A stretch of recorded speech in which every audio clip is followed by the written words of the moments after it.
Good morning दोस्तों, स्वागत है आपका आज के मुख्य समाचारों में। जी हां दोस्तों, आपको यहां पर देखने को मिलेंगे सुबह से लेकर शाम तक की तमाम बड़ी खबरें मुख्य समाचार ब्रेकिंग न्यूज अपडेट्स के रूप में। तो चलिए दोस्तों, जान लेते हैं आज की पहली बड़ी खबर। बीजेपी शासित राज्यों के मुख्यमंत्रियों की दिल्ली में बैठक, मोदी, शाह और नड्डा मौजूद। पार्टी में गुटबाजी और आगामी चुनाव पर चर्चा। जी हां दोस्तों, दिल्ली भाजपा हेडक्वार्टर में पार्टी शासित राज्यों के मुख्यमंत्रियों और उप मुख्यमंत्रियों की बैठक हो रही है। बैठक में प्रधानमंत्री मोदी, गृह मंत्री अमित शाह, पार्टी अध्यक्ष जेपी नड्डा और संगठन के प्रमुख नेता मौजूद हैं। दोस्तों, बैठक में पार्टी में चल रही अंदरूनी गुटबाजी और इस साल 4 राज्यों महाराष्ट्र, हरियाणा, झारखंड और जम्मू कश्मीर में होने वाले विधानसभा चुनाव की रणनीति पर चर्चा है। चलिए दोस्तों, जान लेते हैं अगली खबर।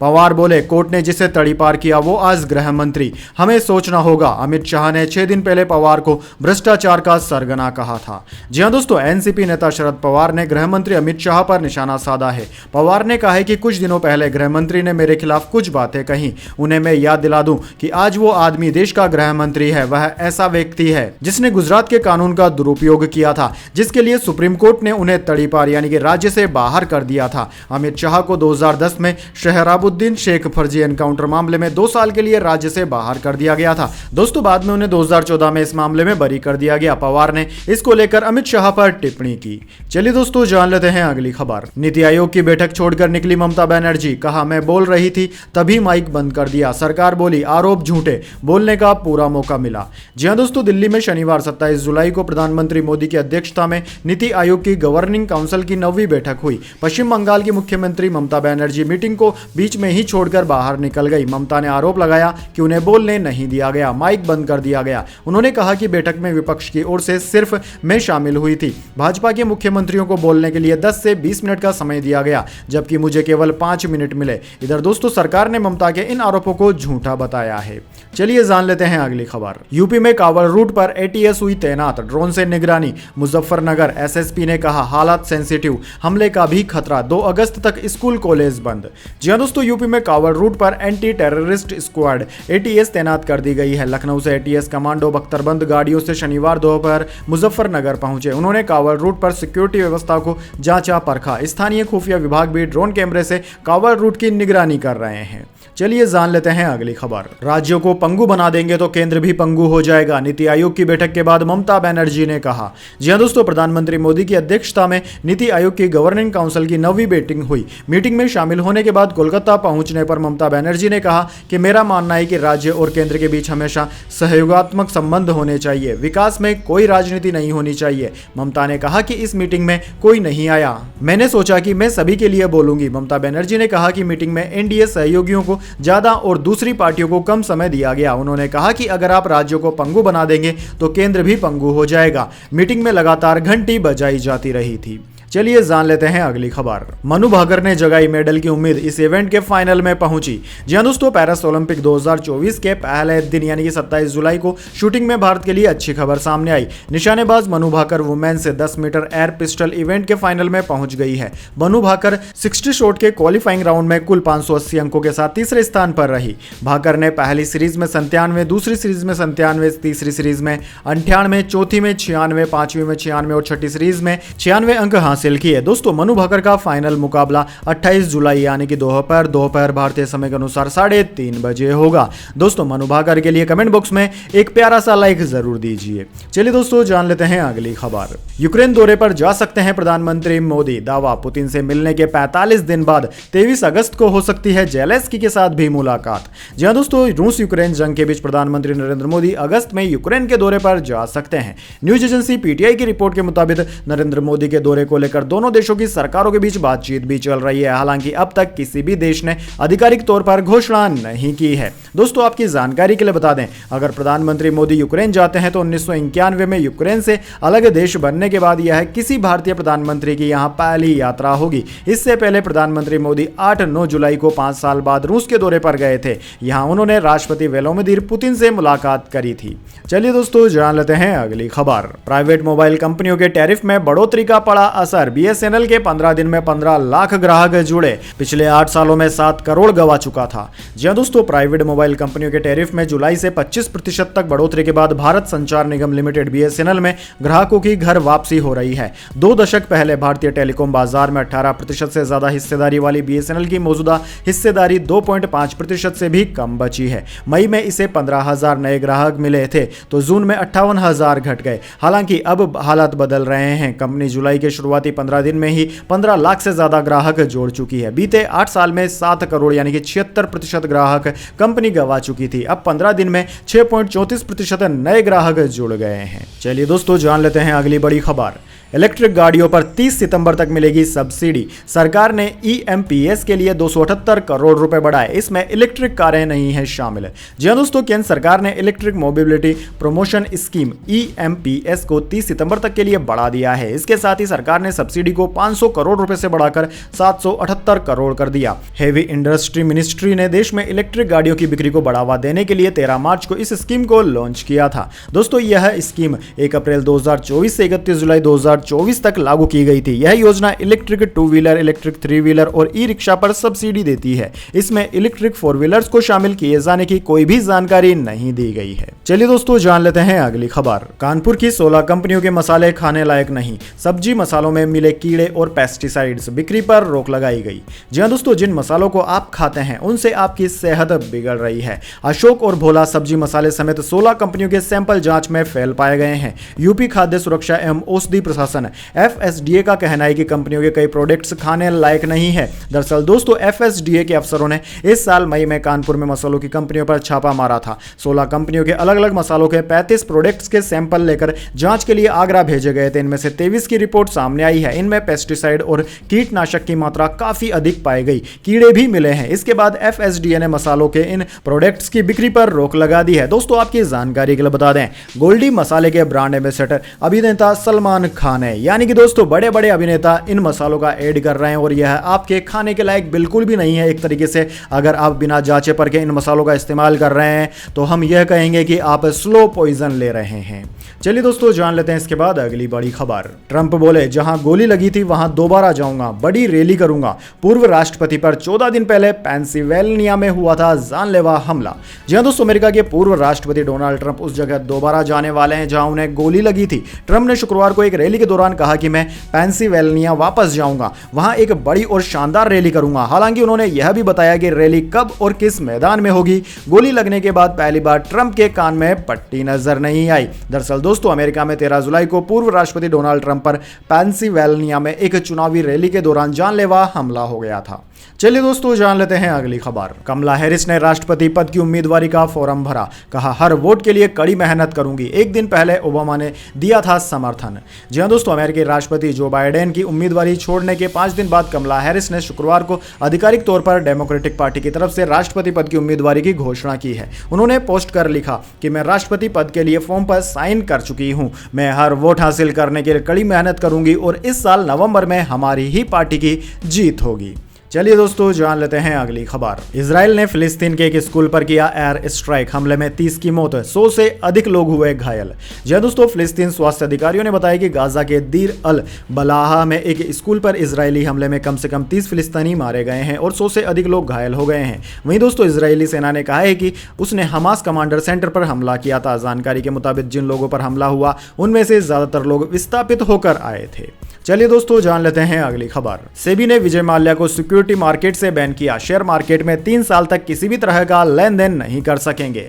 जी हां दोस्तों, stock market regulator securities and exchange board of India SEBI ने विजय माल्या को भारतीय शेयर मार्केट से 3 साल के लिए बैन कर दिया है। भारत से भगोड़ा घोषित किए जा चुके शराब कारोबारी अब मार्केट में 3 साल तक किसी भी तरह से लेन देन नहीं कर सकेंगे। सेबी ने शुक्रवार को आदेश जारी कर कहा कि विजय माल्या के सिक्योरिटी मार्केट को एक्सेस करने पर रोक लगा दी गई है। इसके अलावा डायरेक्ट या इनडायरेक्ट रूप से सिक्योरिटी के खरीदने, बेचने या किसी भी प्रकार की डीलिंग करने या सिक्योरिटी मार्केट के साथ किसी भी तरीके से जुड़ने पर 3 साल तक के लिए प्रतिबंध भी लगाया जा रहा है। चलिए दोस्तों, जान लेते हैं इसके बाद अगली बड़ी खबर। क्या यूपी में बदले जा रहे हैं दोनों डिप्टी सीएम? बीजेपी की बैठक के बीच सपा नेता के दावे से गरमाई सियासत। जी हां दोस्तों, उत्तर प्रदेश में चल रही बीजेपी की तथाकथित आंतरिक कलह के बीच दिल्ली में बीजेपी की अहम बैठक चल रही है। इस बैठक के बीच समाजवादी पार्टी के नेता ने एक ऐसा दावा कर दिया जिससे पूरी यूपी की सियासत गरमाई हुई है। दरअसल दोस्तों सपा नेता आईपी सिंह ने कहा है कि यूपी में दोनों ही डिप्टी सीएम केशव प्रसाद मौर्य और ब्रजेश पाठक बदले जा रहे हैं। सपा नेता आईपी सिंह ने सोशल मीडिया प्लेटफॉर्म एक्स पर पोस्ट कर लिखा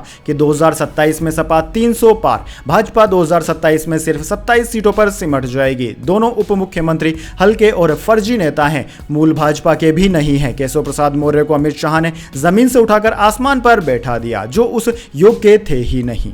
चलिए दोस्तों जान लेते हैं अगली खबर। एमपी राजस्थान समेत 17 राज्यों में भारी बारिश का हाई अलर्ट। टिहरी के घनसाली में दुकानें बाल गंगा नदी में गिरी, बाढ़ से यमुनोत्री के गर्म कुंडों में मलबा भरा।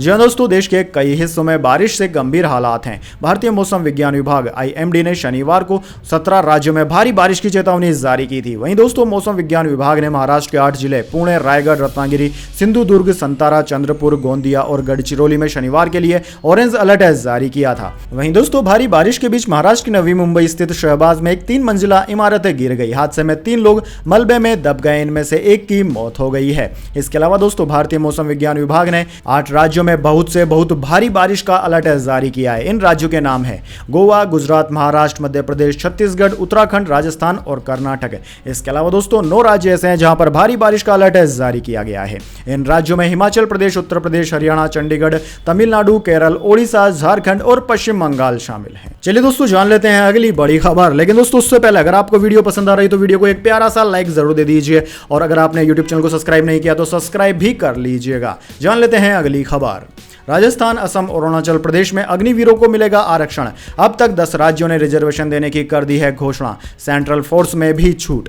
जी हां दोस्तों, राजस्थान, असम और अरुणाचल प्रदेश में अब अग्निवीरों को पुलिस भर्ती में आरक्षण देने का ऐलान किया गया है। तीनों राज्यों के मुख्यमंत्रियों ने शनिवार को इसकी घोषणा की। 26 जुलाई को मध्य प्रदेश, उत्तर प्रदेश, ओडिशा, गुजरात और छत्तीसगढ़ की सरकारों ने आरक्षण देने की घोषणा की थी। वहीं दोस्तों 22 जुलाई को हरियाणा और उत्तराखंड की सरकार भी अग्निवीरों को आरक्षण देने का ऐलान कर चुकी है। इस तरह अब तक 10 राज्य ऐसी घोषणा कर चुके हैं। इससे पहले दोस्तों 2 साल पहले केंद्रीय गृह मंत्रालय ने भी BSF, CRPF, ITBP, SSB और CISF में अग्निवीरों को 10% आरक्षण देने की घोषणा की थी। चलिए दोस्तों जान लेते हैं अगली खबर। S-400 मिसाइल से 80% टारगेट पर निशाना साधा। 400 किलोमीटर दूर टारगेट को मार गिराने में सक्षम। एयरफोर्स ने वॉर प्रैक्टिस की।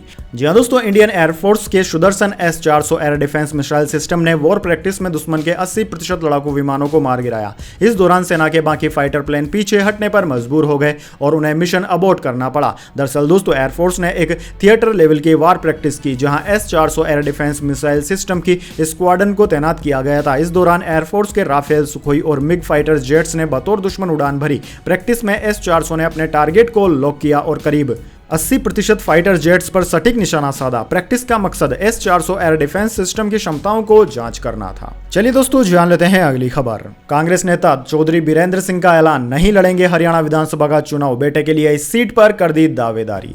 जी हां दोस्तों, हरियाणा विधानसभा चुनाव से पहले नेताओं द्वारा सीटों पर दावेदारी की जा रही है। इसी बीच हरियाणा कांग्रेस के वरिष्ठ नेता बीरेंद्र सिंह ने बड़ा ऐलान किया है। उन्होंने कहा है कि वे चुनाव नहीं लड़ेंगे। इसके अलावा उन्होंने अपने बेटे के लिए टिकट की दावेदारी पेश की है। पत्रकारों से बातचीत के दौरान कांग्रेस नेता बीरेंद्र सिंह ने कहा कि मैं खुद चुनाव नहीं लड़ूंगा, लेकिन मेरे बेटे जो पहले हिसार से सांसद थे बृजेंद्र सिंह ने उचाना विधान निर्वाचन क्षेत्र से चुनाव लड़ने के लिए अपनी उम्मीदवारी दायर की है, जहां से मैं 5 बार और मेरी पत्नी 1 बार विधायक चुनी गई है।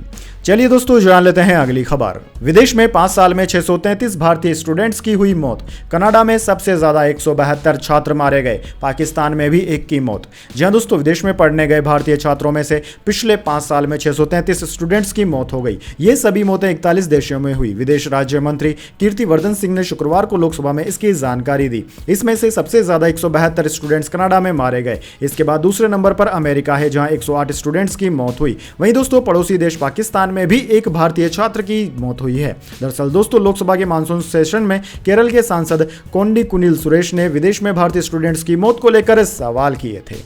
चलिए दोस्तों जान लेते हैं अगली खबर। अगस्त में 13 दिन बंद रहेंगे बैंक। 4 रविवार और 2 शनिवार के अलावा अलग अलग जगहों पर 7 दिन कामकाज नहीं होगा। जी हां दोस्तों, अगस्त 2024 महीने में बैंकों में 13 दिन कामकाज नहीं होगा। देश में कई वजहों से अलग अलग जगहों पर 7 दिन बैंकों में कामकाज नहीं होगा। इसके अलावा दोस्तों 4 रविवार और 2 शनिवार को भी बैंक बंद रहेंगे। 15 अगस्त को स्वतंत्रता दिवस के मौके पर सभी जगह बैंक बंद रहेंगे। इसके अलावा 26 अगस्त को जन्माष्टमी पर देश के ज्यादातर हिस्सों में बैंक बंद रहेंगे। चलिए दोस्तों जान लेते हैं अगली खबर। खबर। 2 अगस्त को खुल सकता है ओला इलेक्ट्रिक का आईपीओ। 9 अगस्त को स्टॉक एक्सचेंज में लिस्ट होने की संभावना। 5,500 करोड़ जुटाएगी कंपनी। जी हां दोस्तों, ओला इलेक्ट्रिक का इनिशियल पब्लिक ऑफरिंग यानी कि आईपीओ अगले महीने 2 अगस्त को खुल सकता है। ऐसे में निवेशक 6 अगस्त तक बिडिंग कर सकेंगे। कंपनी 1 अगस्त को एंकर बुक लॉन्च करने की तैयारी में है। 9 अगस्त को ओला इलेक्ट्रिक के share Bombay stock exchange BSE और नेशनल स्टॉक एक्सचेंज NSE पर लिस्ट होने की संभावना है। इसी के साथ दोस्तों यह पहली लिस्टेड इलेक्ट्रिक 2 व्हीलर कंपनी भी बन जाएगी। Security exchange board of India SEBI ने पिछले महीने ओला इलेक्ट्रिक को आईपीओ लाने की मंजूरी दे दी थी। ओला भारत की सबसे बड़ी इलेक्ट्रिक 2 व्हीलर मैन्युफैक्चरर है। दरअसल दोस्तों बेंगलुरु स्थित इस कंपनी ने 22 दिसंबर 2023 को सेबी के पास आईपीओ के लिए draft red hearing prospectus file किया था। चलिए दोस्तों जान लेते हैं अगली खबर। प्रियंका गांधी बोली, इजराइल के नरसंहार का विरोध करे दुनिया। कहा, गाजा में मासूम बच्चों महिलाओं की आवाज दबाई गई, पश्चिम देश इसका समर्थन कर रहे। जी हां दोस्तों, कांग्रेस नेता प्रियंका गांधी वाड्रा ने शुक्रवार को गाजा में जंग के लिए इजरायली सरकार पर जमकर हमला बोला। उन्होंने वैश्विक समुदाय से अपील की कि वे गाजा में इजराइल के नरसंहार के खिलाफ आवाज उठाए और उन पर सीज फायर के लिए दबाव बनाए। चलिए दोस्तों जान लेते हैं अगली खबर। राहुल गांधी का नया ठिकाना बंगला नंबर 5। प्रियंका गांधी उनका घर देखने पहुंची। लोकसभा सदस्यता जाने के बाद पुराना घर छोड़ा था। जी हां दोस्तों, राहुल गांधी को केंद्र सरकार ने नया बंगला अलॉट कर दिया है। दिल्ली के सुनहरी बाग रोड स्थित बंगला नंबर 5 राहुल गांधी का नया आशियाना हो सकता है। 26 जुलाई को राहुल यह बंगला देखने पहुंचे थे। प्रियंका गांधी भी राहुल का यह घर देख चुकी है। दरअसल दोस्तों लोकसभा में विपक्ष का नेता होने के नाते राहुल गांधी को कैबिनेट मंत्री का दर्जा प्राप्त है, इसलिए उन्हें केंद्र सरकार ने टाइप 8 बंगला ऑफर किया है। इस बंगले में 5 bedroom, 1 hall, 1 dining room, study room, 1 servant quarter है। सूत्रों के मुताबिक राहुल गांधी को 3 से 4 बंगलों के ऑप्शन दिए गए थे। चलिए दोस्तों जान लेते हैं इसके बाद अगली खबर। जम्मू कश्मीर के कुपवाड़ा में एनकाउंटर, 1 जवान हुआ शहीद। पाकिस्तानी सेना घुसपैठ करा रही थी, 1 आतंकी मारा गया, मेजर समेत 4 जवान घायल। जी हां दोस्तों, जम्मू कश्मीर के कुपवाड़ा में शनिवार सुबह एनकाउंटर में राइफलमैन मोहित राठौर शहीद हो गए, जबकि मेजर समेत 4 जवान घायल हैं। मुठभेड़ मांछिल सेक्टर के पास जंगल एरिया में हुई थी। इसमें एक पाकिस्तानी आतंकी के मारे जाने की खबर है। वहीं दोस्तों न्यूज एजेंसी NI ने रक्षा विभाग के सूत्रों के हवाले से बताया कि Pakistani border action team BAT bat आतंकवादियों की घुसपैठ करा रहा था। बैट के साथ SSG कमांडो और पाकिस्तानी सेना के सैनिक आतंकवादी संगठनों के साथ आतंकवादियों को कश्मीर भेज रहे। चलिए दोस्तों जान लेते हैं इसके बाद अगली बड़ी खबर। भारत की इलेक्ट्रॉनिक्स उत्पादन और निर्यात में बड़ी छलांग। आईफोन्स के वैश्विक उत्पादन का 14% देश में। जी हां दोस्तों, भारत परंपरागत रूप से खेती पर आधारित देश रहा है। पिछले कुछ दशकों में देश के सर्विस सेक्टर ने देश की दशा और दिशा बदल कर रख दी है, लेकिन अभी भी एक क्षेत्र ऐसा था जहां भारत बहुत पीछे था। लेकिन दोस्तों अब ऐसा नहीं है। दरअसल दोस्तों ताजा खबर के अनुसार आईफोन के वैश्विक उत्पादन में भारत का हिस्सा अब 14% हो गया है, जो कि एक बहुत बड़ा हिस्सा है। तो दोस्तों यह थी आज की तमाम बड़ी खबरें। इसके बाद दोस्तों बारी आती है आज के माइंड क्यूज क्वेश्चन की। जी हां दोस्तों, एक आसान से सवाल का जवाब देकर आप जीत सकते हैं एक सरप्राइज गिफ्ट हमारे यूट्यूब चैनल की ओर से। तो दोस्तों आज का सवाल आपकी स्क्रीन पर आ चुका है।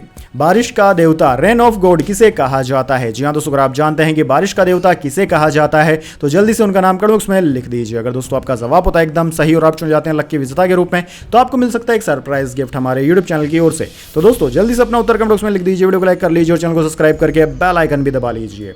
धन्यवाद। वंदे मातरम। जय हिंद, जय भारत।